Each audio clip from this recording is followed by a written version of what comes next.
Hey Rolesville, this is Ronnie Currin, your mayor here in Cobblestone, which is one of our newest amenities here in Rolesville.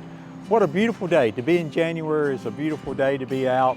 And today I'm going to talk to a couple people that are leaders here in town. Some new people that have just joined our leadership team recently, and I'm very excited to have them on the show. We're going to first meet Jennifer. She's one of the new commissioners that just came on the board. We're excited to have her. She runs this store behind me called Local Charm, and we're going to talk to her a little bit about what's going on there. And then we're going to meet Stephen from Town Hall.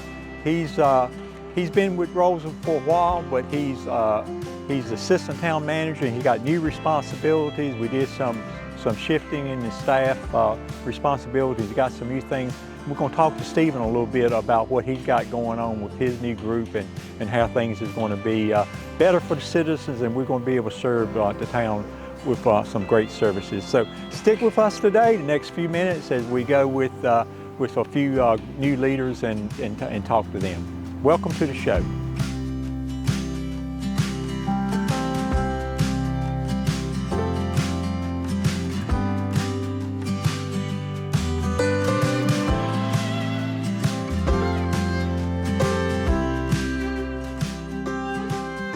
Well, Jennifer, good to have you on the show today. Thanks, Ronnie. I think you've been on the show before. We had little podcast things we do. Now we do it kind of live. And it's a beautiful day. Can you believe this is January? No, I'm still wondering what happened to October. I know. So I'm completely out of it. Or December, Christmas, the holidays went by fast. But, exactly. But now it's a new year, and it's a beautiful day just to be, outside. Just a few days in January. Yep. We're outside, don't have to have long sleeves on, but we do. But it's a great day. And thank you for being on the show. We're going to talk a little bit about what's going on and what has changed in your life in the last few days. And, lots of stuff, yeah. A newly elected commissioner of Rolesville, which really gives you opportunity to do and implement some things that you have experienced over the years, and maybe do some things that you have a desire to do. So we'll talk about that a little bit, some of the things you want to do. But first, what inspired you to want to be a commissioner of Rolesville? Well, it was, I played around with the idea for quite a while, but obviously being a resident, but having a small business in town too is what really kind of drove me to finally say, okay, I think it's time to step up and, see what I can do for the town to help, myself and my fellow neighbors. And so really, the crux of it, there was a lot of frustration that happened, with the Main Street and the Young project, which is now finally pretty much done. Everything is flowing, but it's been interesting now to be able to look back and realize that, folks tend to, we want to simplify everything. Right. And there is nothing simple about government, about having a town, nothing. Right. So,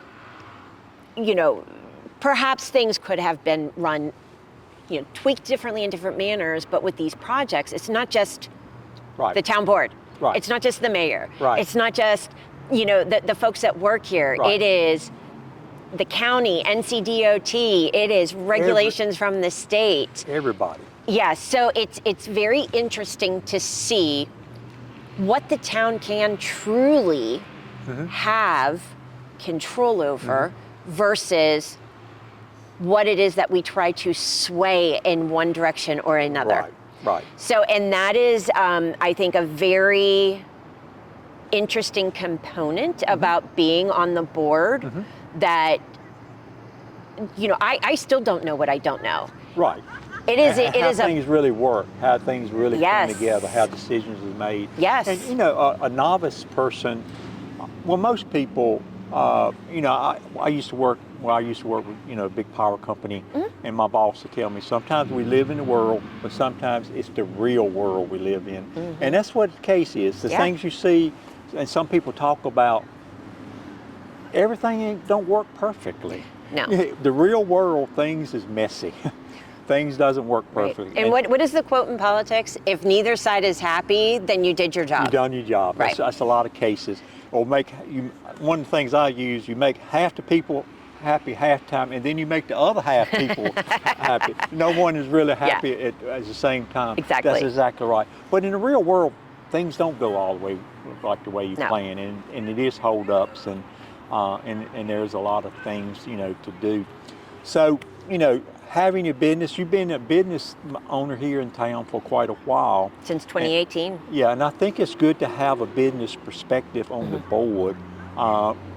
It really do. So what do you think from your, your time in business, what do you think brings to the board? So I do have a different perspective, right, on the town, speaking from a business standpoint.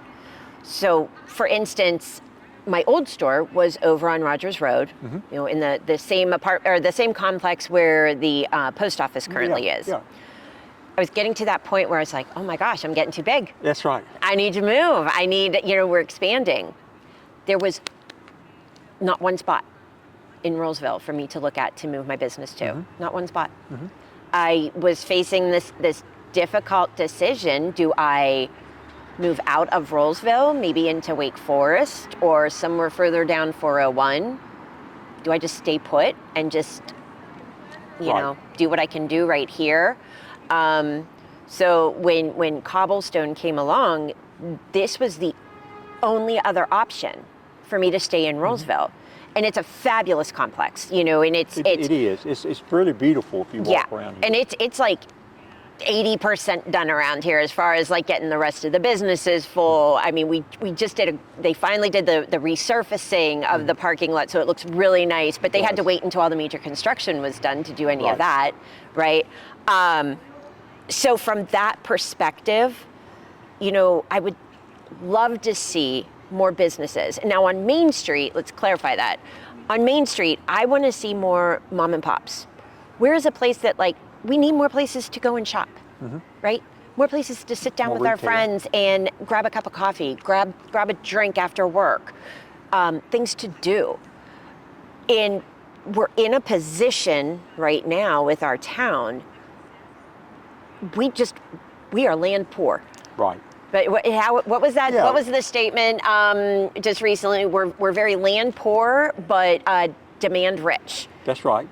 We are, and we kind of landlocked. I mean, if you look at it, Wake County doesn't have a lot of land left, and we got Raleigh to one side, Wake Forest to the other side, Watershed to the other side. So you're right. Every inch of the property is valuable. Right. And that makes it tough at times. Yeah, and I know that there's been a lot of talk, and even myself at a certain point too, just really trying to push. I don't understand why we cannot develop the land along 401.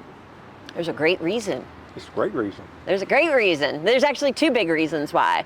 And whether something changes later down the road, I don't know, but number one, NCDOT bought the land rights all the way up the bypass. So there are no more roads that can be very difficult to have turn-offs. We cannot create any more roads turning off. The DOT will not allow it. It's just the current roads that are there. But then number two, which is a big one, is the fact that the watershed pretty much takes half of it. It does. Yeah, so it's about 6 miles, and the watershed has about 3 miles of it. Exactly. So, and you can't build in there. And the third reason is people don't want to sell it yet. And that is the other one too. It's going to be very, very valuable as time. Land is valuable now, but it's only getting more valuable. But even if some of them did want to sell, it would be very difficult to truly develop a lot of that land. It's very small pockets. It's going to have to be built in a big thing, a pretty big thing. So, so tell us, Jen. You've been here a while. You've been in Rolesville for a while. How long you've been here, and from where you were when you moved here to where we are now. If you look around, we got a new building going in across the street, a new building. Did we get it right? I think we're in the right direction. So I've been here, we moved here from Pittsburgh in the summer of 2014. So we're going on 12 years now. And I opened my business in 2018. So I'm very vested in the area, and it's, anybody that's lived here knows it's no surprise that yes, there's been massive changes just in that period of time. Right. And one of the big complaints, and will always be a complaint, is the traffic. But this town is very reflective of the town that I grew up in and lived in Pittsburgh. And it was the same thing, it was farmland. And then as the farmers were, I don't want to do this anymore, and where we were geographically positioned north of Pittsburgh, Rolesville is just sitting in the same spot, right? It's just, that was many moons ago, so I've seen how it's grown. Traffic will always be a part of it. And once again, understanding limitations, once you really do dive in, and all of this is, public knowledge, but it's a lot of public knowledge to find and absorb and understand. We're to be able to widen Main Street, can't do it. Can't do it. No, and I am learning every day. I'm diving into it head first, but the amount of information and just, there is so much. So I am spending hours with department heads to learn and understand. But for instance, and I didn't even quite grasp this before the last meeting, but like the connector road that we were talking about, along Perry Street. All that helps Main Street. But the point of it is to try to help have different routes for residents to travel to get back to their homes during rush hour. And then even with the medians going down. Now, could some of them be tweaked? Are they going to need to be tweaked? I don't know, maybe. Right. But there are more roads that are being smaller roads, interconnectivity between all of the plans, so that you're not having to travel up and down Main Street for residents to get home. Exactly. Yeah. Exactly. Just like, in my case, where I live, which is off of West Young Street, for me to get to my office on South Main Street, I have to use Main Street. Right. Now, the town is designed where one day I don't have to use that. That means we got to get Granite Falls Boulevard finished, where you have the back entrances into town hall and all that stuff on that side, and also on the other side too, on the east side. So it's hard to see what it's really like until it's all done, and that's kind of where we're at with that. So now that you're a commissioner, has your importance of what you want to do changed, or what do you want to do? What do you want to do in the next two? We look at our term as a 4-year term. You're commissioner 4 years, guaranteed 2 years and 2 years, 2 years before midterm, 2 years after midterm. What do you want to get done? What's important to you? Developing more businesses is still my biggest issue. Right. And especially along Main Street. If we keep taking up the very few properties that we have and just designating them, a higher density residential, we're not going to have anything to walk to except for each other's townhomes. So my focus, and this is it's what I ran on too, is that we have got to increase our business tax base. We're 92% residential. Now, I do know that, developers, they want to see all of the rooftops to be able to bring it in. We already have a number of rooftops. I say this in air quotes because we're talking homes, we're talking townhomes, we're talking apartments. They're already, and correct me if I'm wrong, but it's just about 5,000 rooftops that have been permitted that are going to be phasing in the next, what is it, about That's 4 years? About right. Over the next, Depends on the economy. True. Depends on the economy. True. If economy continues the way it is, probably 4 to 6, 7 years. So, and that's stuff that we don't even have to vote on. It's a done deal. So yes, the rooftops are coming, but if we keep trying to put more rooftops in to satisfy these larger development companies, well, here's the problem. Once you get to that number, there's no land left. Yeah. you're not building anything. There's no business coming to town. I mean, we can't produce land. Yeah, and I think it's a delicate balance. I think what you're seeing here, your store, and kind of what we're seeing now, you know, I think we are on that starting up on the commercial thing.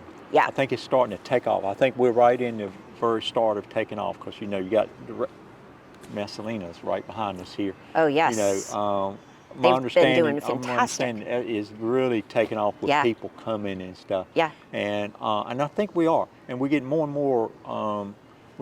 more probably requests for commercial buildings, restaurants, and stuff like that. But it's never going to be. It's never going to be able to reach our potential unless you, like you said, we save some places for them to put it, because most places that come wants to put residential.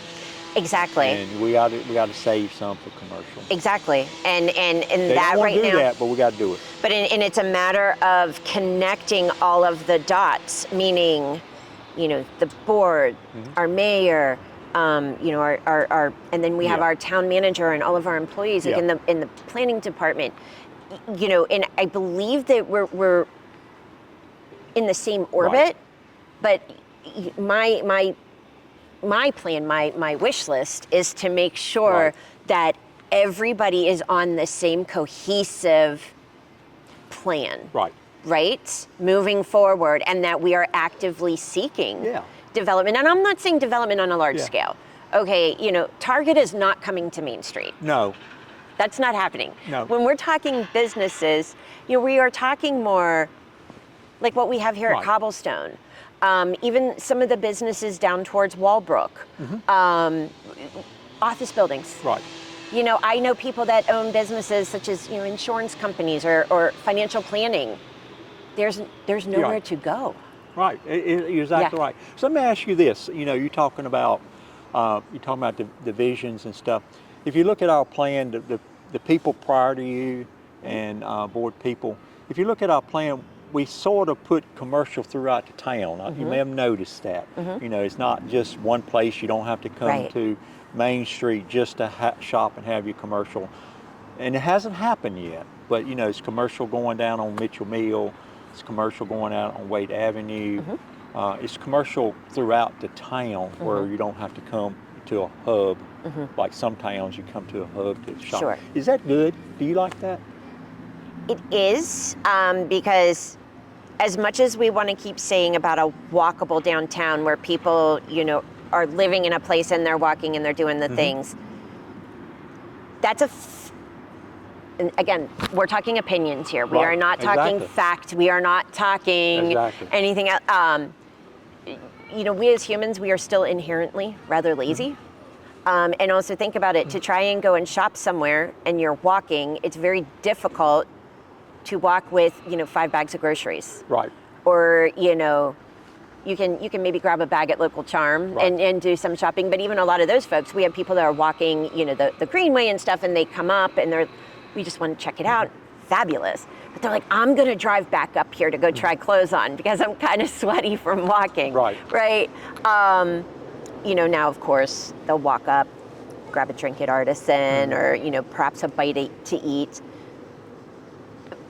But this idea of having super high residents within this Main Street corridor,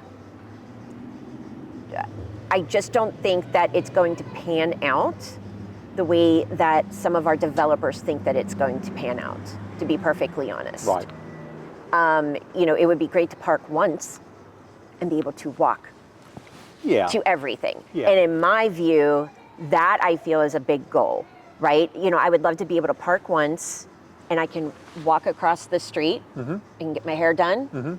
And then I can go next door, do some shopping. I can come over here then, meet my friends for lunch, do some more shopping, or, you know, bring my pet and drop him off while he's getting groomed, which mine is currently doing right now. So that in my mind is that's kind of my goal, you know. And even if we had more across the street here, and I'm just saying with the areas that you and I can see at the moment, right? There's so much more to all of this, but perhaps businesses being developed across the street, you still have that walkability. You have the sidewalks. And this is why we're doing what we're doing with the Main Street overlay here with having the crosswalks in various areas so that people can park once, cross the street, go do their thing. That's right. All back and forth, and make it safe. Right. And you know, you talk about that. One of the keys is parking. Yep. And you know, one of the things that, you know, I've been talking about, and the commissioners, some of the commissioners' peers have been talking about for the last few months, is to have a bigger downtown parking lot. Yes. One, you know, 100, 150 car parking lot where you can do that. Right. Where you can do that. Where, you know, we probably don't need it today, but you'll be able to build a building, a new building and have parking for it already, where now you can't do that. You're kind of limiting yourself on what you can do. Alan, with his new building, is experiencing that over there. Right.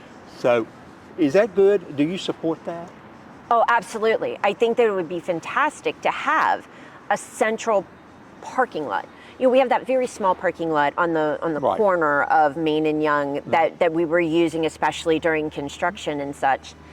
But having a central parking area like that, and again, this is me hypothesizing because I don't know for sure what are the rules and regulations, but even if it had a second deck to it, to be able to minimize the amount of land use, but maybe have that second level, so now all of a sudden, we're doubling our parking in you know, such a small space. Make it look pretty. Bring it in as part of the town. Yeah, and even if you don't start with the second deck, you can always start with the first. You start with the first, and then you build you know, further on it. But really, I think if we don't build any more commercial here, we've probably got enough parking.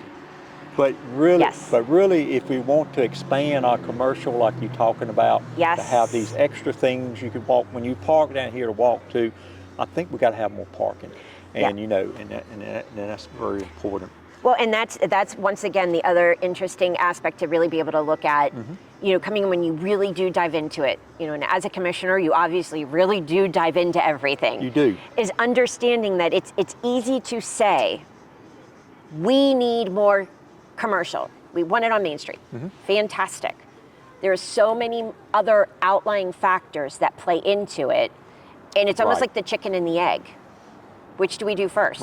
Which comes first? That's exactly right. Right? Because no matter what you do, somebody else is going to be saying, well, why didn't you do the other way first? Yeah, I think if you build a parking lot and no cars park in it, that's a bad thing. And people are going to be, But if you build somewhere and no one has to park, you want to hear that too, exactly. So it is such a multi-pronged, any little project is so multi-pronged, and there are so many different aspects to it with who is involved, not just the town.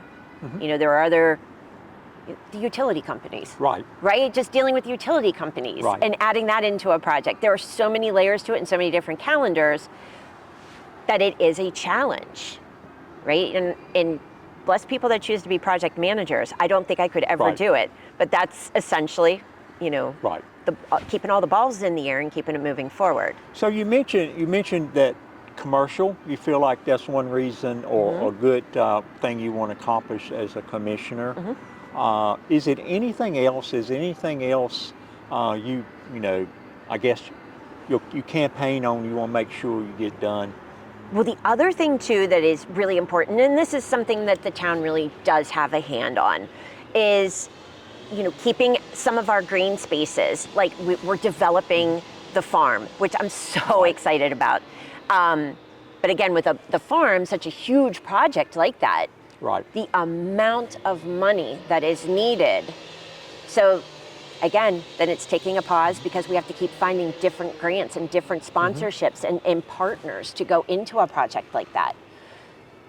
So would we like it to be done and moving faster? Absolutely. But as you keep going, it's almost 2 steps forward, 1 step back. Oh, great, we want to do this. Okay, and it's going to be how much? Where are we going to get that funding from? So working on it from that prong. But even if we had, you know, even smaller little green areas, parks, like we have Rolesville Park, which is wonderful, right? I know some people have said, and I'm outside of the little child era, mine are big children now, but you know, having places where you can meet up with other moms to have like the kids playing on a splash pad, or you know, things like that. But also our greenway is fantastic. What else can we do with our greenways? You know, do they connect? Do they connect? Is there the possibility of adding in perhaps solar lights along the trails so that people can use it at night? At night, not just even at night, but in the winter. My gosh, it's 5 o'clock and you think you should be in bed. So, you know, being able to make the trails safer and more accessible for longer periods of time. Yeah, good point. And you know, we got a few park areas that's undeveloped that we haven't done anything to. So that's one important thing I think is, as we go along, is to think ahead far enough that, you know, everything that we don't have to make use of everything today. No. You know, where we need to plan ahead where we're buying things that the future commissioners and the future commissioners and mayors will be able to say, hey, we need to put this to use. So that's very important. Connecting everything is very important too. So so before we end, let's talk about your business a little bit. Yes. I know it was probably a very experienced moving from one location to another, especially a new place with all the construction going on, the intersection being closed. Yeah. This really, this whole area down here has just been really revised. Yeah. And revitalized in so many ways, and you was part of that. So so now you're on the backside of that. What are you thinking? Are you glad you did it? I am. Yes, I'm glad that we moved. But it's just like trying to move your house, where you finally sit there and go, I'm never doing this again. Right. I'm never doing that again. That's right. Local charm is here to stay until I retire. But you know, I knew going forward that I needed to be in a place that was going to be generating more organic traffic, not just, I need to go to local charm, so I'm going to drive there and stop, and then I'm going to leave and go someplace else. But rather, let's go check out this new area. Oh, we've heard so much about Artisan. Wait a second, what is local charm over here? You know, so it's being able to grow off of each other, and we're all these fabulous small businesses in here that, you know, we all know each other, and it's wonderful. And now with, you know, we're finishing up some of the beautification. I mean, we still have a few things on the checklist that have to be handled, but you know, by this summer, it is really going to be beautiful. Now, it was a challenge when we first moved in here because we were the first business to open. Right. With everything. You were. I think you and Brian and Chelsea was the first one. They opened a week after we did. Yeah. So you're exactly right. So in this location, bigger location, are you seeing clientele you didn't see over there? Yeah. You seeing new customers? Yes. It's very interesting to see, and like we have the stats to show it too. You know, we've been around since 2018. So usually a business will get to a point where when you're looking at existing customers and new customers, the visits that you're having are higher on the existing customer base just because you're established. Well, since we've moved over here, you know, so many more people have been discovering us. So that data it's either an even split, or we'll have more new people than we did existing customers, you know, perhaps within a month or a particular time frame, which is fantastic. I mean, that makes me so excited and so happy, you know, as a business owner, obviously, but also that we just have folks coming out and exploring us. You know, and really it's been picking up so much since we've been able to open up the intersection. And going back to how we were talking about interconnectivity and being able to drive around, if I'm coming from somewhere, you know, down towards Raleigh, typically when I go home, because I live right off of Rogers Road, I would come through town. Well, if I'm coming back to the store, I don't have to do Main Street. I just keep going up the bypass and then turn at Young Street. So I'm not dealing with any congestion or adding to any congestion because of, you know, where I'm headed to. So just a quick little example of how, and again, this is me trying to learn it too. And I promise folks, I have homework every day, every night. I am throwing questions out there. I have meetings with with different departments and you know, going to training. So it is a lot. It is a lot to learn, a lot to absorb. But you know, my particular focus, and I think that it's very interesting that each of our commissioners, we're all kind of on the same page, but we each have an avenue, a little specialty of like what we're really interested in and focusing on. You know, and I think that's important to have that diversity and, you know, that overall, you know, cover everything. Absolutely. Exactly. So I'm glad. I'm impressed with your store. I really think this whole area with the cobblestone has been a great success. Yes. And one last thing about you, we mentioned Main Street the whole time, and as we look out here, we see Main Street still construction going on, and a lot of this was envisioned by the former mayor Frank Eagles, and I think you knew Frank Eagles, and he had the vision, and also the town. We don't want to grow into a huge town. We want to stay a small town charm. And that was one of the things about Main Street, while we don't see the big 4 lanes coming through here, we didn't want that feel. I mean, Main Street have a big different feel if you had all that traffic zooming back and forth.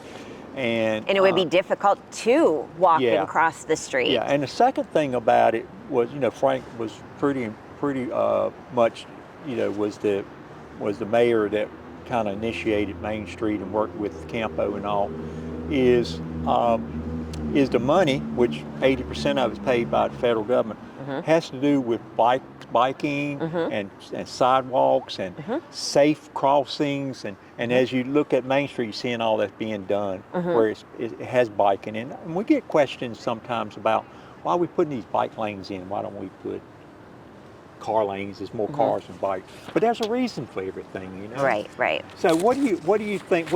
As a commissioner, what are you going to tell everybody, or tell people when they ask you about the design of Main Street? Why is it like that? Why is it 2-lane? Why is it not? You know. And it's understanding the logic that was applied when laying all of this out. Because I'll be honest, there were a couple of pieces that I sat there and went, I don't get this. Why did this happen? Right.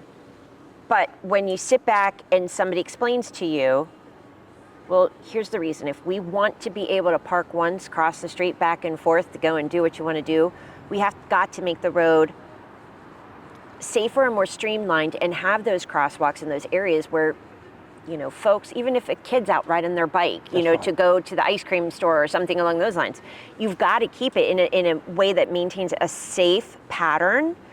And, you know, I know a big... And it's going to be slow. It's going to be slow, and I know a big source of contention are the medians, you know, that have recently been installed down at Main Street. I think time is still going to tell. I understand the reason for it, to be able to keep it safer, because if we have a as we like to call it, a suicide lane in the middle, where it's like you know, you can... Yeah, that's right. You never, you know, it's somebody dodge in and dodge out. Exactly, and then somebody's trying to cross the street to go. That is a disaster waiting to happen. But I think that, you know, we as the commissioners, the town, the mayor's office, it's getting that information out to everybody to understand. There is logic behind it. Right. You know, and engineering too. And engineering, yes. It's like I would love to start a campaign on social media. You know, the more you know. That's right. Because again, it's these things that, you know, the layperson, if they're not involved daily with some of this stuff, you may not get. For instance, you know, it's always a thing on social media. Oh, one more mattress store, right? Why is a particular town allowing so many mattresses? That's an mattress interesting stores? point. I don't think we can buy mattresses in Rolesville, can we? Is And that's okay, because we can go to an adjoining town and we have plenty of options. We used to, but I think that's one thing we don't have. Our neighbors have plenty. We'll go and share with them. But the very interesting point to this, and so many people don't realize it, is that a town can only dictate so much. Right. You can only dictate the zoning on the property. So whether it's going to be commercial, residential, what's the density. Yeah. But once it is labeled commercial, and that person owns the land, and that person is building a building, the town has nothing to do with what was, how things were built here. Right. And if Cobblestone, for instance, wanted to put 5 mattress stores in here and people were paying the rent, well, think about it. Yeah. That's they are making sure that their place is is rented and they're profiting. Sometimes I question the business logic on that, you know, but there is nothing legally that a town can do to say, nope, we don't want another fast food store. We don't want another mattress store. All we can do is simply like lay the grounds for the zoning and have those conversations with the developers. Yeah, and you experiencing that. You experienced that all night in our first board meeting where you had to use it. Well, I call it the usages, what you can use it for. Exactly. And you know, you define what you can use for, but we can't tell them which one to use it. Exactly. But we can say you can't use it for this. But you can use it for this and have a list, and then they get to So it's a very fine line as far as, and once again, this is getting into that idea of what are the legal limitations. Right. You know, this is where the state is getting involved in you know, the decision making, the limits of what a town can and cannot do. So and we have that battle every year where we lose some of the abilities we have to do that. And it's taken away every year by some towns that are over restricted, or they abuse it or don't do it correctly. So so you're excited about the next 4 years and what you can contribute to the town, and and we got a lot going on. We got a lot going on. Yes. So that's an understatement. So visit Local Charm. Please do. And I heard you giving 50% discount Okay, this week. you know what? Between you and Commissioner Long at the Christmas You're giving parade. away free stuff over there. Yes, as we were in the Christmas parade, and you know, we pull up and they talk about the floats. Commissioner Long, he had fun with that. He said, yeah, you know, if you manage to beat Jenn back to the store, it's 50% off. I was like, yes, and that was, you know, so thoughtfully sponsored by Commissioner Long. Well, you know, if we don't have fun at it, it's not worth doing it. No, exactly. So it's been great having you on the board. I'm excited about having you on the board, and I really think you're going to contribute a lot, because you do have a different perspective that's really going to be a benefit for the board. Thank you for running, and congratulations on your success. So thank you so much. I appreciate it. Thank you. All right. Well, it was a great discussion we had with Jennifer today. I hope everybody got to know her a little bit better. I'm really excited to have her on the town board, and we're looking for doing some great things in the next 2 to 4 years. So, so as we transition, we're going to go and talk a little bit to Stephen. Stephen is our assistant town manager. He has some new responsibilities. So let's go see what Stephen has to say about what's upcoming in town.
Good morning, Stephen. How you doing? I'm blessed and highly favored. Good. Glad to have you on the show today. I know we're starting a new year.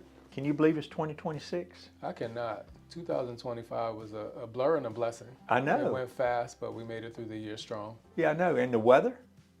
The weather, I know. North Carolina weather, it was 72 degrees 2 days ago, and today is 20 in the morning. Right. Well, tell us a little bit about yourself. Are you from North Carolina? You mentioned Not North Carolina originally. weather. Yeah, not originally. I am originally from New York, and then I went to school and worked in Boston after college, and then uh, had the chance in 2007 to move down for work.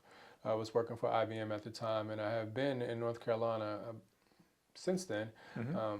Two fun facts: I don't say y'all, and I haven't had Bojangles. Right. So some people Oh, you would. never been to Bojangles? I have not been to Bojangles, so some people would say I'm not a true North Carolinian if I don't Yeah, do you those will two have to do things. that one day. Yes, yes. You never tried their sweet tea then? I have not had their sweet tea, their chicken, or biscuits. I don't drink their sweet tea because it's too much sugar in it. But Yes. some people, they can't go in the mornings without the sweet tea. Yes, So, I see long lines everywhere. yeah. So you assistant town manager. You've been assistant town manager for a while now, but you got some new duties here in 2026, I Yes. think. Explain to the people that don't really keep up with it. What does assistant town manager do? What is, and I think they're all different, right? Yeah, absolutely. So for my role, I am the only assistant town manager in the town of Rolesville. My primary responsibility is to implement the town's strategic plan. Prior to my arrival in 2024, we worked with an external organization to assess the existing strategic plan, create a new one, and then get it adopted. So we do have a new strategic plan in place from 2024 to 2029, a 5-year plan. And then I think the core tenets of that, the mission and values, already what you know, but our mission, our vision, but the values just in terms of who we are as a town, what that embodies for the town of Rolesville, and then just more importantly, how we show up. We have 4 core areas of the strategic plan, and it is my responsibility to make sure that we implement the strategic plan throughout our executive leadership team and our departments as well. So we've been making some tremendous strides in that area. We had an all-staff meeting last year. We had some training for our executive leadership team and department heads around strategic planning, performance management, as well, introduction of how we use data.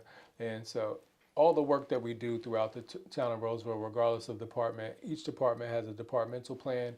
It ties into our overall strategic plan, and we're looking at how we measure performance and use data in all the work that we do. So we're really in the beginning stages of that. We're really excited about our growth in the area, how we can be more strategic around the services that we provide and the impact that we had. So that is a big primary piece of my job.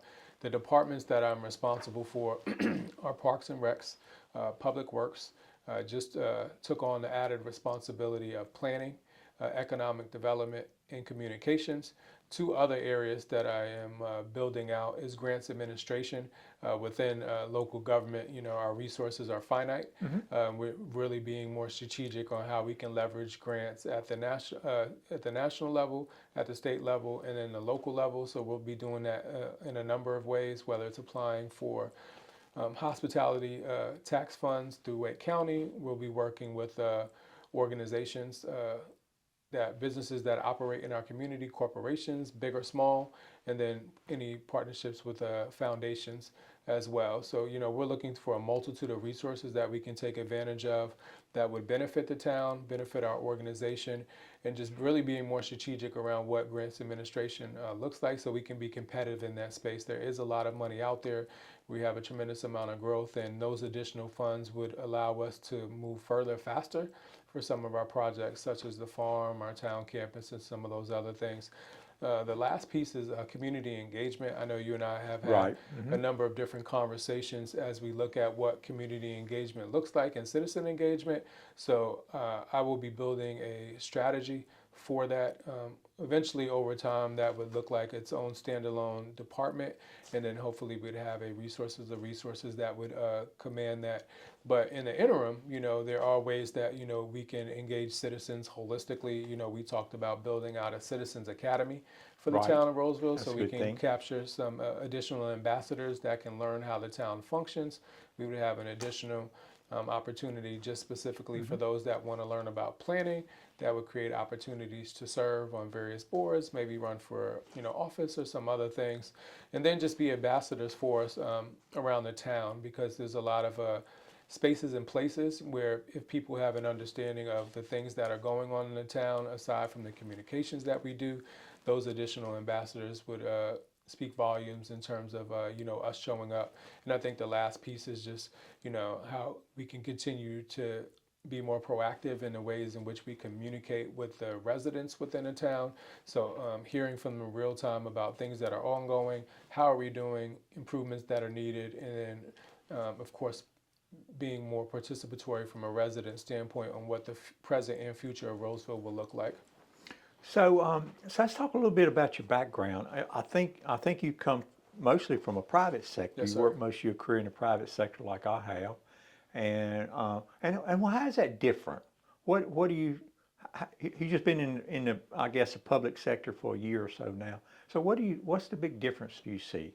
Yeah, so I spent 22 years in the private sector, primarily in the IT industry as well. Everything was about how do you move fast and scale impact, and then also be efficient in the way in which we do. And I would say the biggest difference is that government does not move fast. Mm-hmm. Everything's methodical, establishing trust.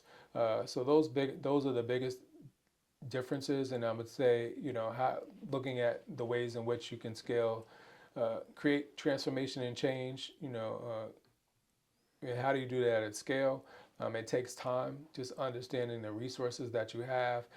How do you leverage your time, talent, and treasure, and then also bring in new talent to, really transform what the organization can and should look like. So, I've learned a lot in the years since I've been here in terms of, how do we create systems around some of the things that we do. It is both humbling and energizing, but those are really the main differences in terms of what we do. And then I would say the other big difference is that there's not an infinite pot of money to Right. operate from. So how was your transition? Was it a hard transition to go from public to private, or how did you manage to do that? Yeah, so the nature of, so in my time at IBM, the last 15 years, I really spent in the world of corporate social responsibility. So, I engaged a lot of local governments, did a lot of strategic projects. So, I had a sound understanding for the ways in which government works. And I think for me, it made the transition easier. So now that I'm on the side of government, it's not as hard as I imagined it as well. But, I think the biggest thing is just operating with a sense of trust, both internally and externally, building that trust, also having transparency, and then being proactive instead of being reactive to the needs of the broader ecosystem as well. So, having that strategy background, having, I would say I'm a master of public-private partnerships, and then also leadership is a big skill set that I embody and value. All of those things have helped me in my transition in coaching, and I would say that the leadership team, both from our interim HR director and our town manager, as well as yourself, have done a really good job of helping me transition to government. And then also, I'm a lifelong learner. So, I've been working closely with the School of Government, understanding what are the resources available for people that are formerly new to government. And then I'm also currently going through the municipal county and administration program that is filling a lot of the gaps in terms of where to get information real time that will help me be more effective as a servant leader for the town of Rolesville. Yeah, so in the transition, I know Eric, most of the work is on the manager's shoulders when it comes to the board and the citizens, but you have to deal with that some too. So maybe describe what's that's been like. Has that been a big challenge or change, having a elected board to interact, engage with, and citizens? Yeah, so I wouldn't say it'd be a challenge. It's just being more strategic in terms of understanding what the needs are. So, each board member, has a platform, things that they're passionate and that they care about. They serve as a liaison for different boards, and really just kind of understanding the essence of who they are, what their story is, and more importantly, for the constituents that they specifically serve. So whether it's seniors, veterans, planning, public safety. So really kind of understanding what are the needs and purpose of our board members, and how to connect that to the work that we do, and then just be a support system for Eric to make sure that we're getting him the information real time from all of our department heads. So as he's has regular communications with you or preparing for board meetings or any other types of meetings, that he is armed with more information than not enough. And that is a space that I played in, just kind of leveraging a lot of data, just making sure that we're prepared for stakeholder engagement. I consider the board stakeholders, or our partners for specific projects, and more so our community as various stakeholders. So making sure that we're prepared for those moments. So it hasn't been a tough transition. I would say one of the challenges that I've identified is how the town of Rolesville can better tell its story. And part of that is just understanding where the information is. So, it could be tied to a person, or it could be located in a random place, but making sure that we're strategic and having the information, creating a consistent story that we can share with various stakeholders over time. Not a lot of people understand the story of Rolesville and how we got to where we are, and then more importantly, where are we going as well. So I think creating that messaging, making sure that all of our stakeholders are aware with it, they're armed with that messaging, and they have consistent alignment to the board in the town, the town employees as well. That has been something that we're working on, and that is a labor of love, because we're making sure that everyone within the town, we focus on this in our all staff meeting, that everyone in town kind of understands our values, our mission, our vision of the organization. They understand the why, not just what we do, but why we do what we do, and just making sure, how we can communicate that effectively as well. So that is something that, we're being more methodical in how we do that and how we engage as well. So I wouldn't say that has been the toughest part of the transition, but we are going to have a multitude of opportunities, and we have to be ready for those. And we have to have the information in order to do that. And we have to make sure that whoever's responsible, not just for getting the information, is able to leverage the information they have and effectively apply it for the thing that we're working on. Because a lot of the stuff that we do is time sensitive, especially when you're dealing with residents or grants or things for the board. Yeah, a little bit about the difference, I guess, in the private and the public sector. I was in the private sector for a long time, and I think you may agree. In the private sector, you're really responsible for your boss. Yes. You follow whatever direction they give you, the boss gives you, and direction he's giving you for the company or she's giving you for the company. But in the public thing, it's not only your boss, which is Eric, but it's the town board, it's even the citizens, it's even the business owners. In other words, you get evaluated in the media. Absolutely. You get evaluated in the social media type things.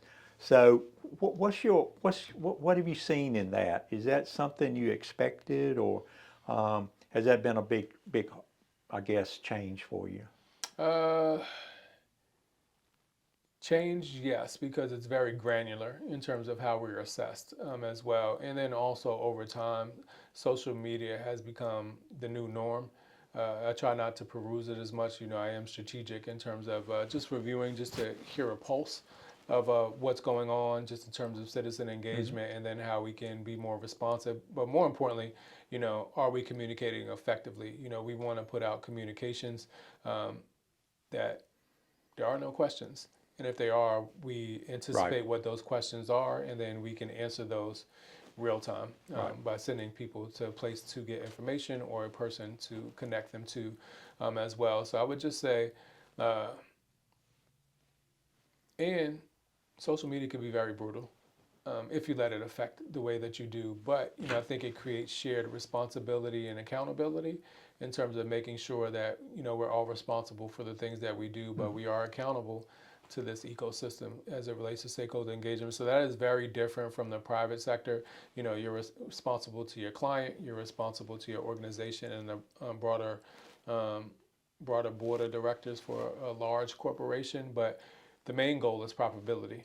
So that is a different dynamic in terms of when you're pushing for revenue versus making a resident or citizen or a town or municipality happy.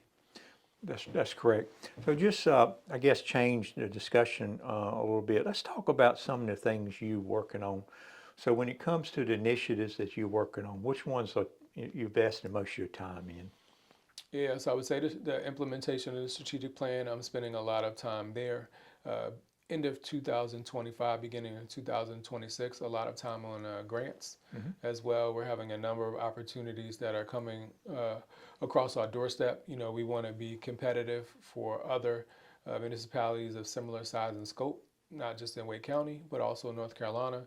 And then we want to make sure that we can actually have a good chance to receive funds as well. So there are a number of opportunities that I'm assessing and working with our individual departments on. So we're spending a lot of time there as well.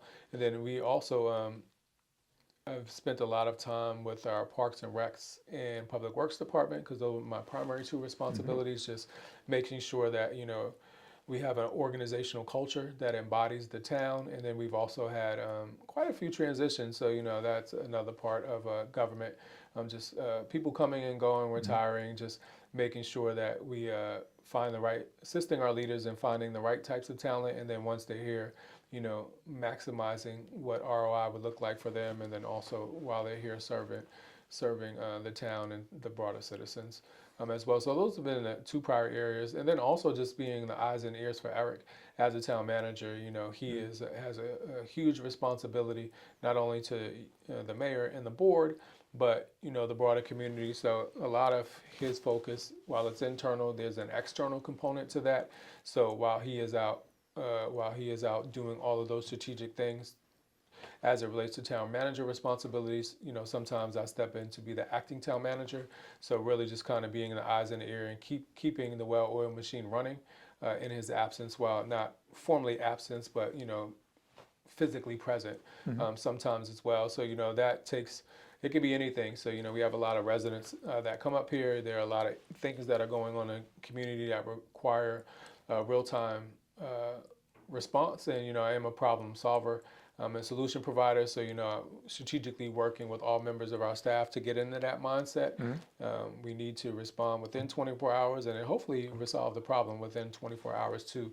And then making sure that we're communicating that so it doesn't become an extra burden to the board or other stakeholders when we can resolve it in-house as well. So spend a lot of time, I wouldn't say putting out fires, but, you know, again, with a town of 10,000 plus people, you know, there are a lot of needs. So we want to make sure that our systems in place, that they're functioning, that people can communicate with us real time, whether it's online and or in person, and how we can be responsive fast. And customer service has been our number one priority.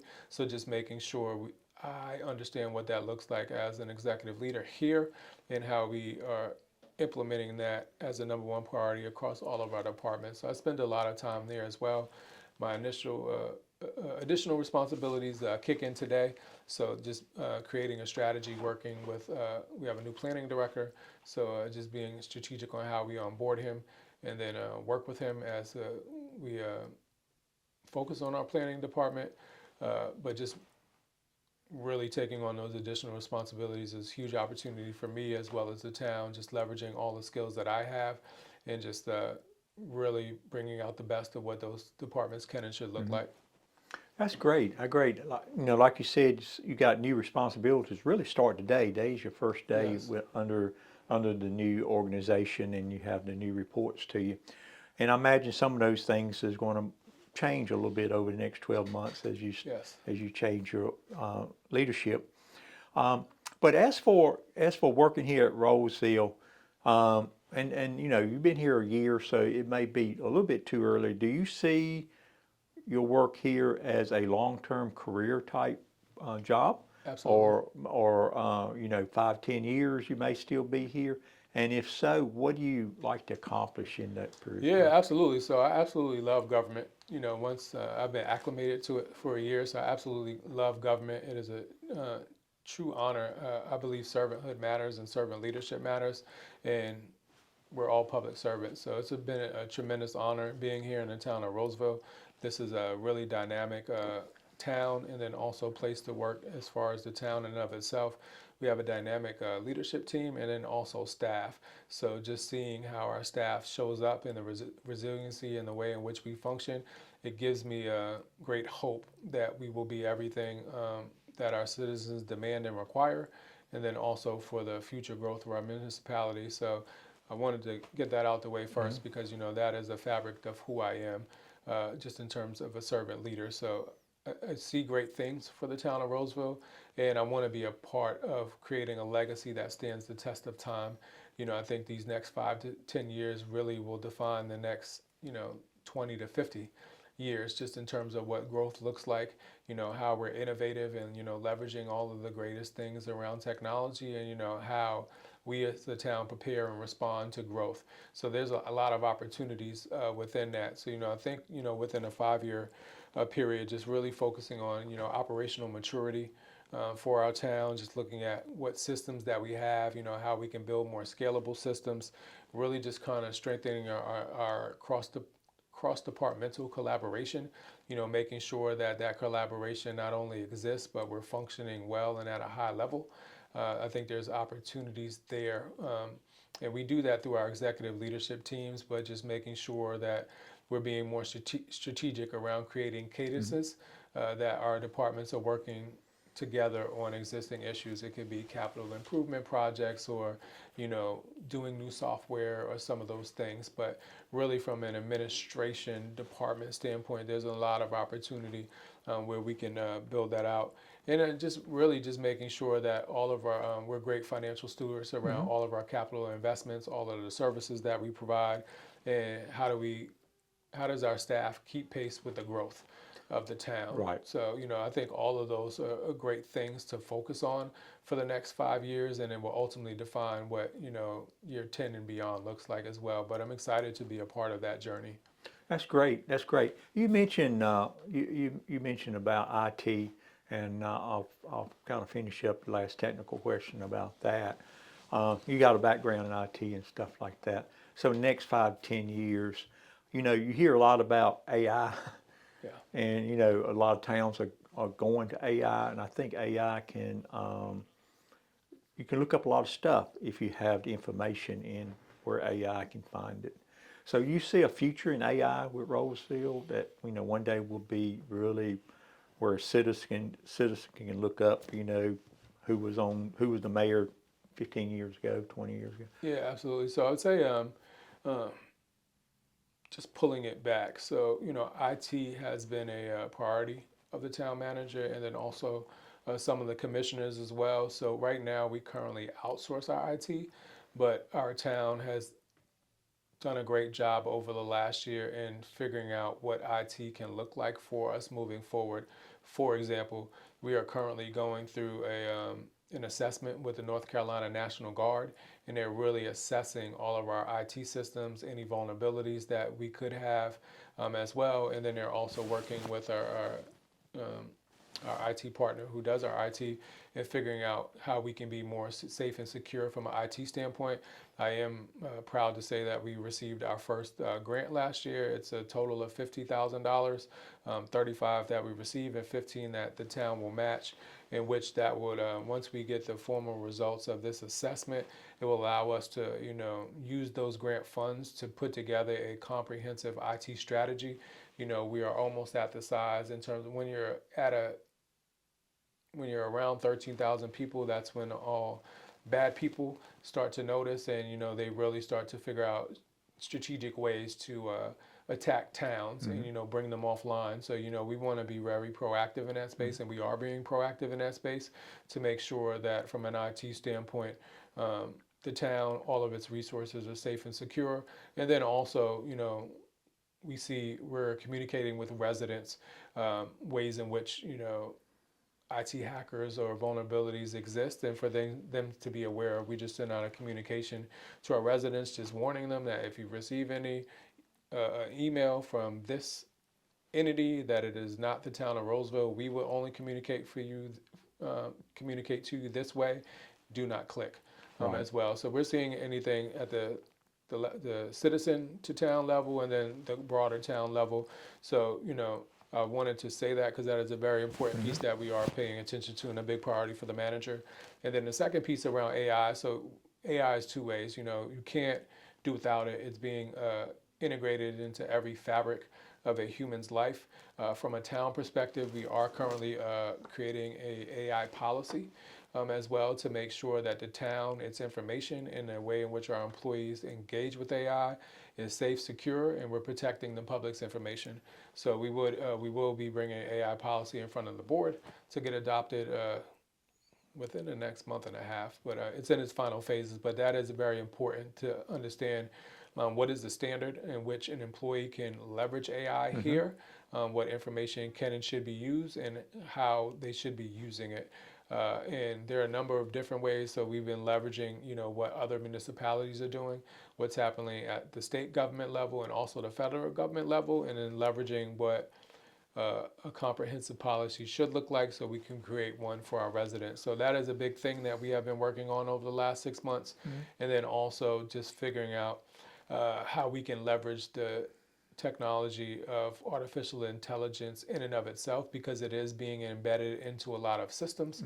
So, for example, if someone is to communicate with the town, where I've seen this in other towns, that they can communicate with a chatbot, which is an AI agent, which can get them a number of answers to their questions or resolve a problem real time before they even needed to connect to an actual person from the town, and they would get it to answers. So, you know, I think we aren't there yet, but just kind of understanding what that looks like and the systems that we use, I think that can be really a great opportunity for us to be more efficient in, you know, how we engage, but more innovative in how we leverage AI to, you know, build out the work that we do as well. So there are a number of opportunities there. It is the topic of a number of managers within government. So I'm on a lot of those calls with Eric, and, you know, I still have access to the resources from the IT sector. So, you know, we're constantly bringing in information and evaluating it, and then educating our staff, and then, you know, hopefully the board of what AI will look like. That's good, because I think that's one of the big things in the next 5-10 years. It will be not only like you mentioned for, you know, external people, but for internal people, because, you know, we get requests for information a lot that we have to dig in and find. We had some way now our people can find information by AI would be great too. So good. I'm glad everybody's really thinking. And as for the bad actors, one of the things I think in our situation, it may be a good thing, Stephen, is we don't do monthly billing. We don't have any billing at all, I don't think, on a monthly basis. And a lot of those things are being hacked into. Those people that have water bills and light bills and, you know, garbage bills and all. We don't have any bills, I don't think. Correct. And no monthly bills. And that's a big plus to keep the hackers away, I think, maybe, hopefully. Hopefully so. I'm gonna ask you one last question, and this is more of a general question. What have you, in the last 12 months, what have you found most enjoyable with Rolesville? I would honestly say the people. Passing through all the town of Rolesville a lot, you know, I never really stopped.